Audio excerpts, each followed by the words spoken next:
అది. ఇంకోటేంటంటే, మీతో సెషన్స్ కూడా చాలా బాగున్నాయి. అంటే ఇదేదో మీకు కాంప్లిమెంట్ ఇవ్వడమో, ఇంకోటో కాదు.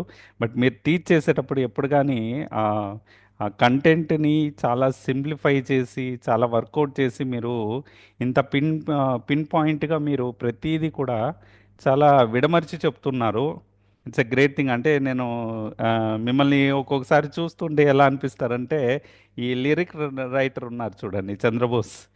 సో ఆయన గుర్తొస్తారు. ఎందుకంటే ఆయన చాలా డెప్త్గా ఆలోచించి ఆయన రాస్తారనమాట. ఐ చాలా నో వెరీ మచ్ అర్థమయ్యే విధంగా చంద్రబోస్. చాలా డెప్త్గా ఆయన ఆలోచించి మరీ రాస్తారు. సో అందుకని నేను ఆయనతో రిలేట్ చేశాను. ఏదో మిమ్మల్ని పొగడాలనేం కాదు సార్. అంటే నేను ఇంటర్నల్గా నేను ఫీల్ అవుతున్నాను కాబట్టి నేను చెప్తున్నాను. అంతే, అంతకు మించి ఏం లేదు. Thank you Ganesh garu, thank you. Thank you. Chandrabose garu lyrics అంటే నాకు చాలా ఇష్టం. అదే సార్. ఆ, అంటే ఆయన ఐ మీన్ ఆయన కొన్ని ఇంటర్వ్యూస్ కూడా చూస్తుంటే ఆయన చాలా డెప్త్గా ఆలోచించి చెప్తాడనమాట.